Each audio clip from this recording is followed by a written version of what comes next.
When it comes to cheese making, you've got so many different options. You've got really, really simple cheeses, and you've got really, really elaborate cheeses. And generally, you kind of get out what you put in. The easier to make cheeses are not quite as good, in my opinion, as some of the more elaborate cheeses. But this guy really does throw a spanner into that thinking, because it's one of the simplest cheeses I know how to make, but it's also amazingly delicious, really, really good. So it kind of breaks that model. Hi guys, Carl here from Self-Sufficient Hub, and it's a video today that I've been promising you for a little while, and we're going to add it to our Have a Go Homesteader series, because I am the Have a Go Homesteader, and we're going to be making milk kefir cheese. It's something I've been playing around with for about a month and a half now in a sort of semi-serious way. Up until then I just tinkered around the edges, but I've got it down and I'm going to go through it with you today. All you need to make milk kefir cheese is milk and some kefir grains. That's it insofar as actual ingredients. You're going to need a few other bits and bobs. You're going to need a cheesecloth, but other than that, it's just the sort of pots that you might have lying around your house and a little bit of ingenuity maybe for hanging it up. I'll show you exactly how I do it, and we'll go through the process today. So in here, I've got my milk kefir. Now, milk kefir is basically fermented milk. It is just milk that we've added our kefir grains to, which we'll show you in a second. And those grains are basically a SCOBY. So if you're familiar already with making sourdough, if you're familiar with making kombucha, you'll already be a little bit familiar with the idea of SCOBYs and grains and things like that. Now, the kefir grains in here are just a very, very specific colony of bacteria and yeast that safely ferment milk. It's a different type of bacteria than that you would find in a kombucha SCOBY. It's a different type of bacteria than you'd find in water kefir grains, for example, but it does a very similar job. So they work by metabolizing the lactose that's naturally found in milk, and that's the sugars that are in milk, and it turns them acidic. And that's what creates the environment within which, if you're used to fermenting for preserving vegetables, you'll be familiar with the idea that that acidity is what deters the harmful bacteria and at the same time encourages a place for the good bacteria to grow. So that's what's happening. And in doing so, it curdles the milk, basically separating it into curds and whey. That's what's gone on in here. So the whole process is a cyclic one, and what we have to do is we basically feed our cultures. Just like if you're making sourdough, you feed the sourdough starter. If you're making kombucha, you're feeding that SCOBY with the sugars that's making the fermentation happen. And in feeding your SCOBY and looking after your SCOBY, you're also making the product that you're after. So what we're going to do now is we're going to feed our grains. We're going to separate out this milk kefir. This is all sort of done, if you like. We're going to separate this out and put our grains into a new pot, which I've got ready just here, and then feed them with some more milk. That's the only thing they need. It's a really, really simple process. And as we go through this video, I'll explain everything about timings, what you need to do, when you need to do it. And we're going to end up from here with kefir cheese, which is delicious. It really, really is. It's an absolute treat to eat. So in order to separate our kefir from our grains, we're just going to use a colander. You don't need a sieve. A colander is fine because your grains aren't going to pass through those holes, or most of them aren't. A few of the smaller ones will, but the larger ones definitely won't. So we're just going to pour that in there. And you can see it's quite lumpy and almost like cottage cheese, but at the moment it's far too wet to be called cheese, at least for me. And we're gonna go through a process of cheese making and separate those curds from the whey. And the first thing we need to do though, as I said, is separate out our grains. I'm just gonna use a spoon to move the milk kefir, and you can see it coming through, and then we'll be left just with our kefir grains. And you can see here, these are the grains. So now I'm going to transfer those grains into our clean jar. And you can see you really don't need very much of them at all. And then we're going to feed them with some full fat milk. Now, in an ideal world, obviously, I'd be using our goat's milk, but we don't have goats at the moment. So this is just shop bought whole milk.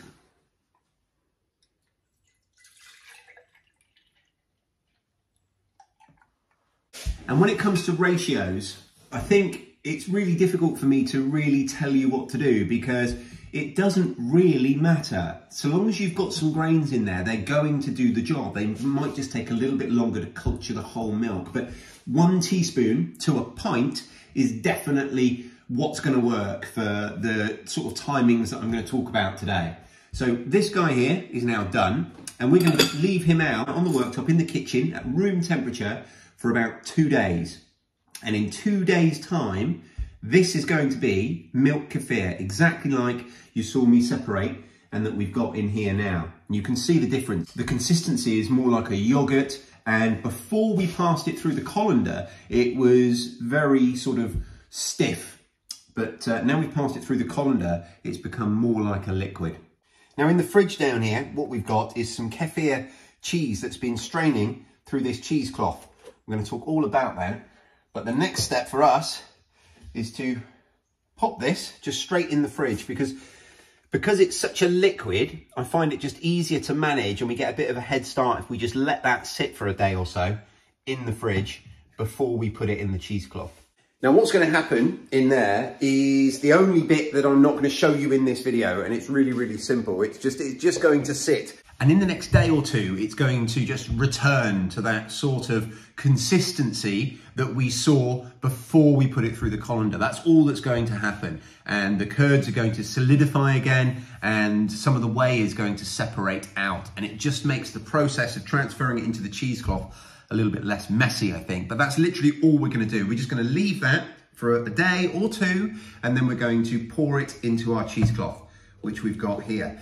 Now, what I've done, I've just sellotaped 2 wooden spoons together so that I can have my cheesecloth suspended from them. I just tie the cheesecloth in a knot, and then I can pop it in a container like that, and then it's hanging in the fridge. A couple of times a day, I'll just take this out, take that out, pour away the whey, or pour it into a pot to save for later use, pop this back, and back in the fridge.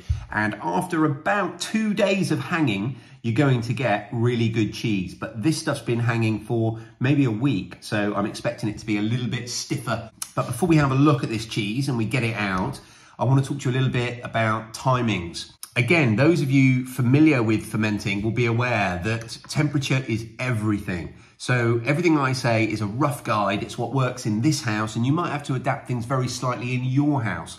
But basically, for the first round of culturing, it's going to want about 2 days at room temperature. And then after that, everything happens in the fridge. Now, you can put your milk kefir in the fridge and do it entirely in there, but it's going to take a lot longer. A rule of thumb that I always use for all of my ferments is, roughly speaking, basically, a day on the shelf at room temperature is going to be roughly equivalent to a week in the fridge.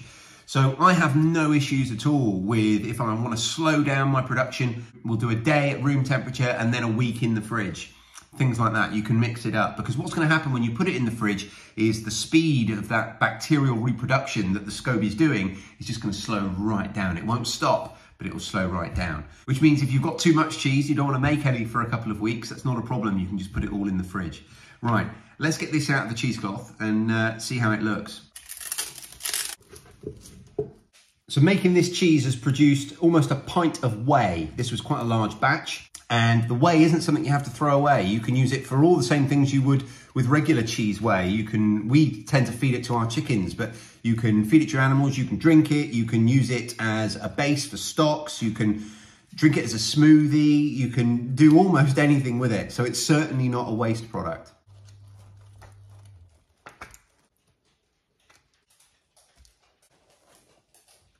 So the only thing I'm going to add to this is a little bit of salt, but you could add anything you want if you wanted to add garlic or herbs or pepper, but I'm going to add just a little bit of salt, and then that's done. And you can see it's this incredibly soft but firm soft cheese, and it's absolutely delicious. It's right up there for me.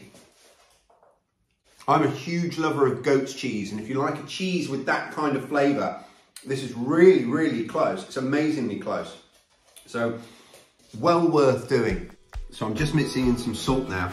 And like I say, that's the only thing that I will add to this delicious cheese. Now this will store in the fridge for a week or longer. I don't know how long it'll store because it's never lasted that long in this house. It gets eaten within a couple of days, but I would suggest it will store as long as most soft cheeses.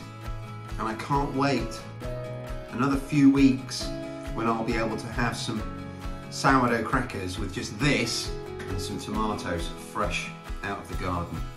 That will be a real treat. So you can see how easy it is to go from milk to this amazing cheese in just a few days.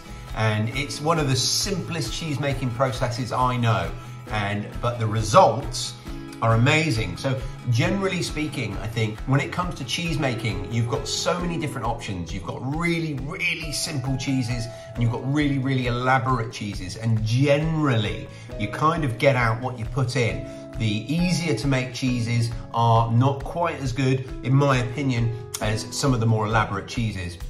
But this guy really does throw a spanner into that thinking because it's one of the simplest cheeses I know how to make, but it's also amazingly delicious, really, really good. So it kind of breaks that model. So milk kefir cheese is definitely one I suggest you add to your to-do list. The other thing to say is that if you are looking for milk kefir grains, just like other scobies, they naturally reproduce. So over time, anyone who's making them will have spare grains that they can give away. So of course you can buy them online and they're not particularly expensive, but it's worth just asking around. If you're on the sort of groups on Facebook or you're in your local community with other homesteaders that do this kind of thing, just give a shout out and you might be surprised how many people will say, yeah, I've got some you can have. Put a note out on FreeCycle saying you're looking for some milk kefir grains. And that's how I got my first ever set of grains, actually, a long, long time ago. Yeah, definitely give it a go. Well worth it. The results are fantastic. Please let me know in the comments if you've made it before, if you've got any tips you want to give me, because even though I'm quite happy with what I'm getting here, I'm always happy to learn more. So let me know anything I'm doing wrong, but also let me know your experiences. Are you making kefir cheese? Have you ever tried it? What do you think? And before you go, make sure you press that like button, subscribe to my channel, leave me a comment down below, and I'll speak to you really soon. Cheers.